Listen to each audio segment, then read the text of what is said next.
संयम और संतोष जीवन की दो ऐसी ज्योतियां हैं जो हर अंधकार को मिटा देती हैं। हरे कृष्णा, ओम आदित्याय नमः। इसी सुविचार के साथ आप सभी का दिन शुभ हो। आइए आज सुनते हैं पौष मास महात्म्य के 21वें दिन की कथा। अपनी पत्नी के समझाने के बाद भी उग्रेक्षण कहने लगा कि मैं एक रहस्य की बात तुम्हें बताता हूँ कि मैं जगत गुरु देवाधिदेव गणेश्वर को अच्छी प्रकार जानता हूँ। उनका अवतार मुझे मोक्ष प्रदान करने के लिए ही हुआ है। संसार में मेरे समान कोई भी योद्धा नहीं है, इसलिए चाहे कुछ भी हो जाए मैं गणेश्वर का सिर तो अवश्य काटूंगा। ऐसा कहकर उसने राजसी पोशाक धारण की और राज्यसभा में जाकर कल और विकल नामक दो महावीरों से बोला कि कल विकल दोनों मेरी बात सुनो। इस समय इन समस्त योद्धाओं में तुम ही अधिक दुराधर्ष हो। अपने साथ विशाल सेना लेकर जाओ और इन शत्रुओं का वध कर डालो। शिवपुत्र मयूरेश को भी जीवित या मृत मेरे सामने उपस्थित करो। आज्ञा पाकर वे दोनों विशाल दैत्य सेना के साथ रणक्षेत्र में जा पहुंचे, किंतु घोर संग्राम के बाद भी विजय प्राप्त नहीं कर सके। आरंभ में शिवगण और देवगण उनका प्रहार नहीं सह पाए, किंतु बाद में पुष्पदंत और नंदीश्वर के प्रहारों से दैत्य सेना पीड़ित होने लगी और अंत में वीरभद्र ने कल और षडानन ने विकल को प्राण विहीन कर दिया। इस युद्ध में भी असुर दल का संहार वेग से हुआ। बची हुई सेना युद्ध का मैदान छोड़कर भाग गई। कल और विकल की मृत्यु का समाचार पाकर उग्रेक्षण बहुत दुखी हुआ। सोचने लगा कि मेरे सभी प्रधान शूरवीर सेनापति इस युद्ध में तो मारे गए, अब शत्रु का सामना करने के लिए किसे भेजा जाए। बहुत विचार करने के बाद भी जब कुछ निश्चित नहीं हो सका, तभी उसकी मन स्थिति समझकर उसके धर्म और अधर्म नामक दो पुत्रों ने कहा कि पिताजी, हमारे सभी प्रमुख सैनिकों ने युद्ध भूमि में अद्भुत वीरता दिखाकर मोक्ष प्राप्त किया है। अब आप हमें युद्ध क्षेत्र में जाने की आज्ञा दीजिए। हमें विश्वास है कि शत्रु सेना को वश में करके मयूरेश का वध करने में हम अवश्य ही सफल होंगे। उग्रेक्षण ने आज्ञा दे दी। तब दोनों भाई विशाल चतुरंगिणी सेना लेकर युद्ध क्षेत्र में जा पहुंचे। वहां युद्ध के मैदान में गणेश्वर ने दोनों को एक साथ ऊपर उठाया और आकाश में चक्र के समान घुमाकर धरती पर फेंक दिया। दोनों के ही सैकड़ों टुकड़े हो गए। तभी विजयोल्लास से ऋषिगण और शिवगण गणेश्वर की जय का घोष करने लगे। पराजित दैत्य सेना ने भागकर अपने राजा को समाचार दिया कि राजाधिराज, आपके पुत्र बड़ी वीरता से लड़े थे, किंतु मयूरेश के सामने उनकी एक भी नहीं चली और वे मारे गए। उनके साथ जो विशाल सेना थी वो भी रण क्षेत्र में काम आ गई। सुनते ही दैत्यों में महान शोक छा गया। रानी ने सुना तो राजसभा में ही जाकर रोती हुई बोली, प्राणनाथ, मेरे पुत्र को आपने मुझसे बिना पूछे ही युद्ध भूमि में भेज दिया। अगर वे मेरा आशीर्वाद लेकर जाते तो उन्हें विधाता भी नहीं मार सकता था। दैत्यराज ने उसे बहुत प्रकार से समझाकर अंतःपुर में भेजा और स्वयं वीर वेश धारण कर लिया। अब वह युद्ध के मैदान में आ पहुंचा। आते ही उसने मारकाट आरंभ कर दी। वीरभद्र ने मयूरेश से कहा कि प्रभो, उग्रेक्षण पुनः आकर भीषण युद्ध करने में प्रवृत्त है। इस बार तो वह बहुत ही उग्र हो उठा है, अब आप स्वयं ही उसका निवारण कीजिए। किंतु इस बार भी उग्रेक्षण युद्ध के मैदान से भागकर अपने भवन में जा पहुंचा। इधर विजयी शिवगण भी अपने स्थान पर आ गए। शिव शिवा ने मयूरेश से विश्राम करने का आग्रह किया। तभी देवर्षि नारद बोल गए कि माता पार्वती जी, मुझे यहाँ पड़े पड़े बहुत दिन बीत गए। पूजा पाठ, भजन आदि नित्य कर्म भी मैं ठीक प्रकार से नहीं कर पाता। अभी भी उग्रेक्षण का वध शीघ्र संभव नहीं लगता, और जब तक उसका वध नहीं होगा तब तक देवगण मुक्त नहीं होंगे और न गणेश जी का विवाह ही हो पाएगा। इसलिए मैं तो अब यहाँ से जाने की आज्ञा चाहता हूँ। तभी नंदी आदि ने कहा कि देवर्षि, आप तो सर्वगुण संपन्न हैं, फिर गणेश्वर की महिमा से अनभिज्ञ रहते हैं। आप शीघ्र ही दैत्यराज का वध हुआ देखेंगे। मुनि बोले, मैं तो तभी समझूंगा जब उसका वध हो जाएगा, नहीं तो अनुमान कितने ही लगाते रहो। तब स्वयं गणेश्वर कहने लगे, मुनिवर, मैं आपके मन की बात समझ गया। विश्वास कीजिए कि अब बिना अधिक विलंब के ही असुरपति मारा जाएगा। नारद जी मौन हो गए। मयूरेश ने अब की बार शिवगणों को आज्ञा दी कि आज ही गंडकी नगर पर आक्रमण कर दिया जाए। आदेश सुनते ही समस्त सेना ने प्रस्थान कर दिया। युद्ध के बाजे बजते जा रहे थे और वीर गर्जना कर रहे थे। इस कारण समस्त धरती और दिशाएं कांप रही थी।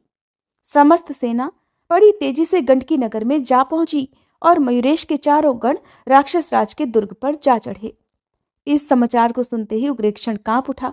उसकी समझ में नहीं आ रहा था कि अब किस प्रकार बचा जाए। तभी उसकी सहधर्मिणी ने रोते हुए कहा कि स्वामी, आपने मेरी बात नहीं मानी। अगर मान लेते तो ऐसा विनाश कभी नहीं होता। दोनों पुत्र मारे गए, सारी सेना नष्ट हो गई। अब आपके प्राणों पर आ बनी है। अब भी समय है, अपने प्राणों की रक्षा तो हो ही सकती है। फिर भी नहीं मानना चाहते तो फिर अब चिंता करने से कोई लाभ नहीं होगा। रानी इस प्रकार कह ही रही थी कि तभी राजभवन के स्वर्ण रत्न निर्मित शिखर पर भृंगी उड़कर जा बैठे और फिर सभा मंडप के स्तंभों को उखाड़ उखाड़ कर उनको तोड़ने और टुकड़ों को चारों ओर बिखेरने लगे। ये देखकर हजारों असुर मारो मारो पुकारते हुए अस्त्र शस्त्र हाथ में उठाए उनकी ओर दौड़ पड़े। भृंगी वीर तो उनकी प्रतीक्षा कर ही रहे थे। उन्होंने देखते ही देखते कुछ ही देर में असुरों को धराशायी कर दिया। अब उन्होंने कुछ देर प्रतीक्षा की, किंतु कोई भी असुर सामने नहीं आया। तब वे उग्रेक्षण के भवन में घुस गए और उन्होंने दैत्यराज को विश्राम करते देखा। वह तो सोने का बहाना बनाकर अपनी आंख बंद किए हुए पड़ा हुआ था, इसलिए उन्होंने उसके कान और केश खींचने आरंभ कर दिए। विवश हुआ दैत्यराज उठकर बाहर आ गया और उसने भृंगी गणों को अपने आघातों से व्याकुल कर दिया। इधर शिवसेना बहुत आगे बढ़ आई थी। तभी सहसा उसे मयूरेश के विराट रूप के दर्शन हुए।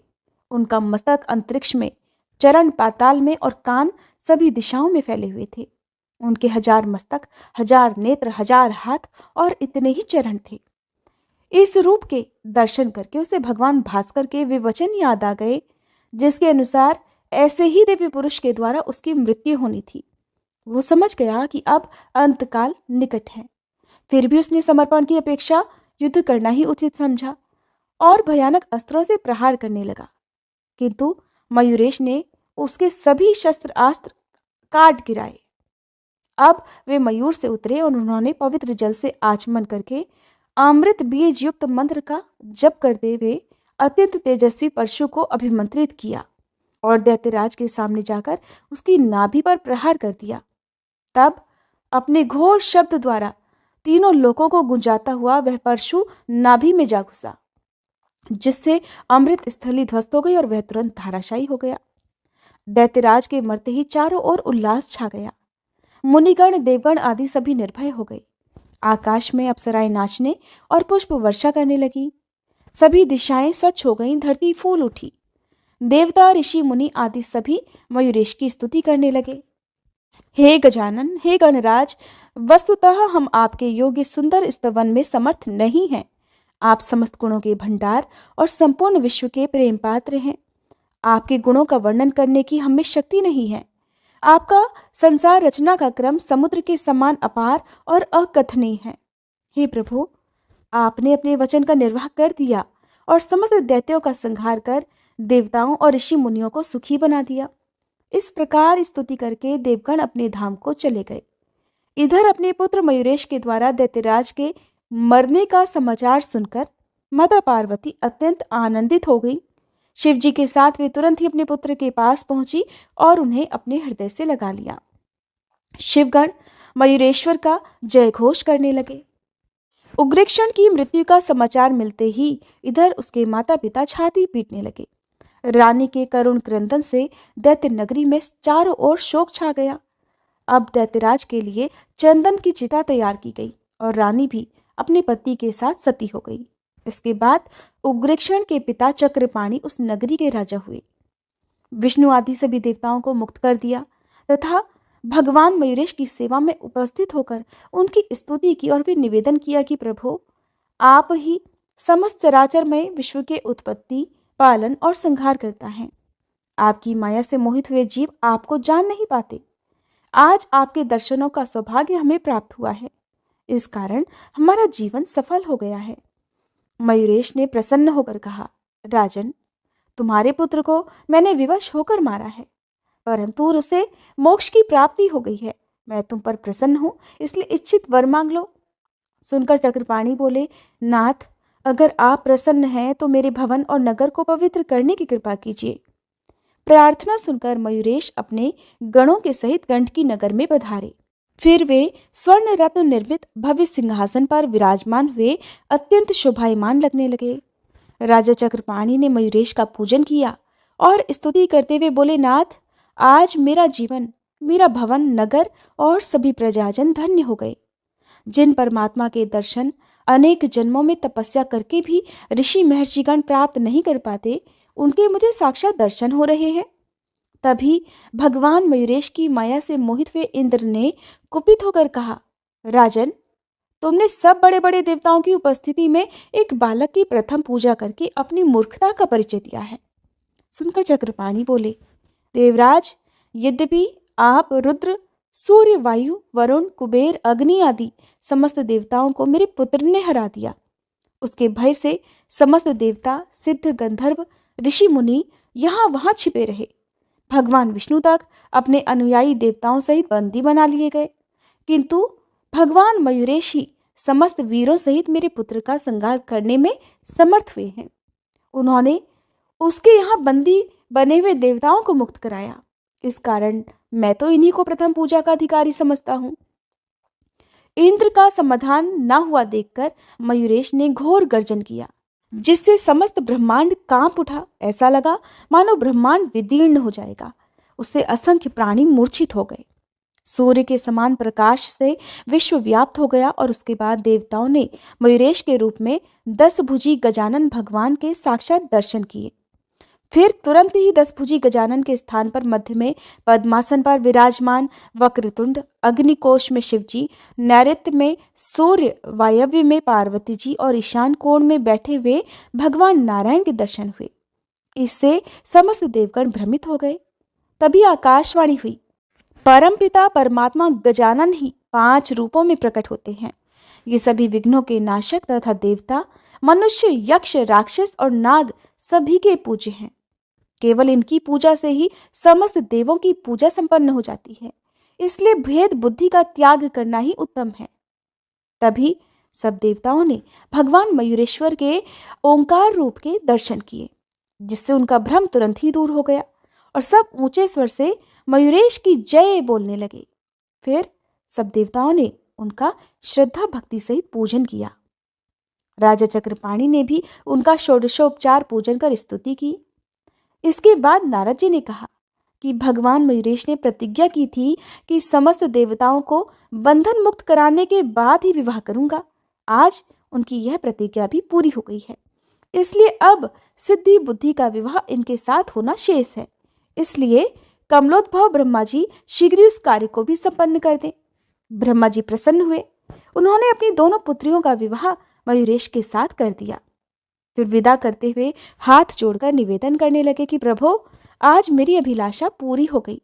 इन पुत्रियों का पालन मैंने बड़े लाड़ प्यार से किया है। अब इनकी रक्षा आप स्वयं करते रहें। मयूरेश ने ब्रह्मा जी की बात स्वीकार कर ली। तभी दैत्यराज के यहाँ बंदी देवताओं ने प्रार्थना की कि प्रभो, आपकी कृपा से हम बंधन मुक्त हो गए, इसलिए अब हमें स्वधाम गमन की आज्ञा भी दीजिए। मयूरेश ने देवताओं और ऋषि मुनियों के प्रति आदर भाव प्रदर्शित करते हुए उन्हें जाने की आज्ञा दे दी और वे सब उनका जय जयकार करते हुए अपने अपने स्थानों को चले गए। आज की कथा में बस इतना ही। इसके आगे का वृतांत आप सभी अगले अध्याय में जरूर सुनिएगा। श्री रवि हरत हो घोरतम, अगणित किरण पसारी, वंदन करूं तब चरणन में, अर्घ देऊं जलधारी। सकल सृष्टि के स्वामी हो, सचराचर के नाथ, निस्दिन होत तुमसे ही, होवत संध्या प्रभात। जय भगवान सूरतमहारी, जय खगेश दिनकर शुभकारी। तुम हो सृष्टि के नेत्र स्वरूपा, त्रिगुणधारी त्रैवेद स्वरूपा। तुम ही कर्ता पालक संहारक, भुवन चतुर्दश के संचालक। सुंदर बदन चतुर्भुजधारी, रश्मि रथी तुम गगन विहारी। चक्र शंख अरु श्वेत कमलधर, वर मुद्रा सोहत चोटे कर, शीश मुकुट कुंडल गलमाला, चारु तिलक तब भाल विशाला।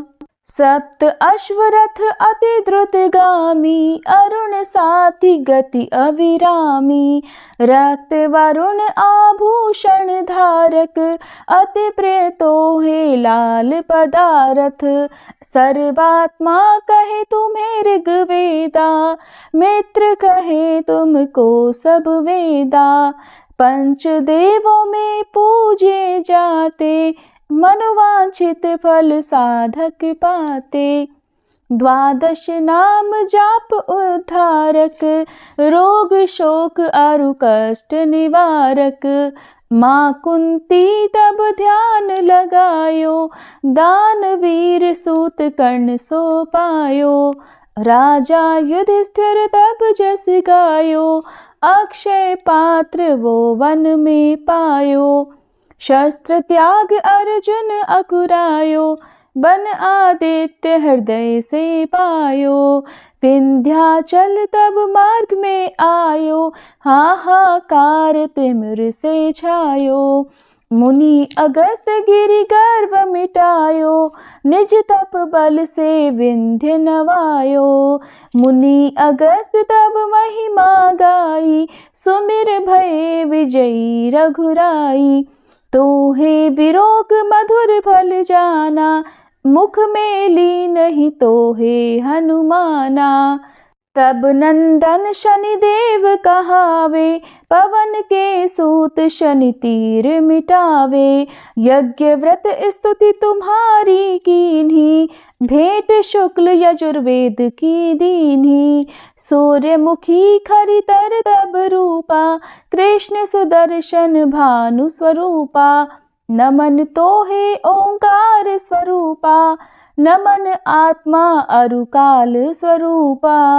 दिग दिगंत तब तेज प्रकाशे, उज्ज्वल रूप तुम्ही आकाशे। दश दिगपाल करत तब सुमिरन, अंजलि नित्य करत हैं अर्पण। त्रिविध ताप हरता तुम भगवन, ज्ञान ज्योति करता तुम भगवन। सफल बनावे तब आराधन, गायत्री जप सरल है साधन। संध्या त्रिकाल करत जो कोई, पावे कृपा सदा तब वोही। चित शांति सूर्यास्तक देव, व्याधि अपाधि सब हर लेवे। अष्टदल कमल यंत्र शुभकारी, पूजा उपासना तब सुखकारी। माघ मास शुद्ध सप्तमी पावन, आरंभ हो तब शुभ व्रत पालन। भानु सप्तमी मंगलकारी, भक्ति दायनी दोषणहारी। रविवासर जो तुमको ध्यावे, पुत्रादिक सुख वैभव पावे। पाप रूपी पर्वत के विनाशी, व्रज रूप तुम हो अविनाशी। राहु आन तब ग्रास बनावे, ग्रहण सूर्यता को लग जावे। धर्म दान तब करते हैं साधक, मिटत राहु तब पीड़ा बाधक। सूर्य देव तब कृपा कीजे, दीर्घ आयु बल बुद्धि दीजे। सूर्य उपासना कर नित ध्यावे, कुष्ठ रोग से मुक्ति पावे। दक्षिण दिशा तोरी गति जावे, दक्षिणायन वो ही कहलावे। उत्तर मार्गी तोरो रथ होवे, उत्तरायण तब वो कहलावे। मन और वचन कर्म हो पावन, संयम करता भलित आराधन। भरत दास चिंतन करत घर दिन कर तब ध्यान, रखियो कृपा इस भक्त पे तुम्हारी सूर्य भगवान। ओम जय सूर्य भगवान, जय हो दिनकर भगवान। जगत के नेत्र स्वरूपा, तुम हो त्रिगुण स्वरूपा। धरत सब ही तब ध्यान, ओम जय सूर्य भगवान।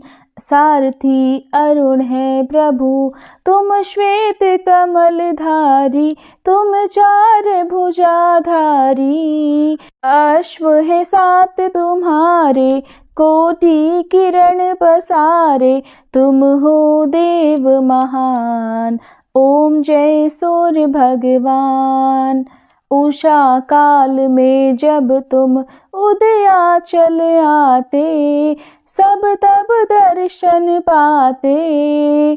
फैलाते उजियारा, जागता तब जग सारा, करे सब तब गुणगान। ओम जय सूर्य भगवान। संध्या में भुवनेश्वर अस्ताचल जाते, गोधन तब घर आते। गोधूली बेला में हर घर हर आंगन में, हो तब महिमा गान। ओम जय सूर्य भगवान। देव दनुज नर नारी, ऋषि मुनिवर भजते, आदित्य हृदय जपते। स्तोत्र ये मंगलकारी, इसकी है रचना न्यारी, दे नव जीवन दान। ओम जय सूर्य भगवान। तुम हो त्रिकाल रचयिता, तुम जग के आधार, महिमा तब अपरंपार। प्राणों का सिंचन करके, भक्तों को अपने देते, बल बुद्धि और ज्ञान। ओम जय सूर्य भगवान। भूचर जलचर खेचर, सबके हो प्राण तुम्ही, सब जीवों के प्राण तुम्ही। वेद पुराण बखाने, धर्म सभी तुम्हें माने, तुम ही सर्वशक्तिमान। ओम जय सूर्य भगवान। पूजन करती दिशाएं, पूजे दश दिक्पाल, तुम भुवनों के प्रतिपाल। ऋतुएं तुम्हारी दासी, तुम शाश्वत अविनाशी, शुभकारी अंशुमान। ओम जय सूर्य भगवान। ओम जय सूर्य भगवान। जय हो दिनकर भगवान। जगत के नेत्र स्वरूपा, तुम हो त्रिगुण स्वरूपा, धरत सब ही तब ध्यान। ओम जय सूर्य भगवान। ओम जय सूर्य भगवान।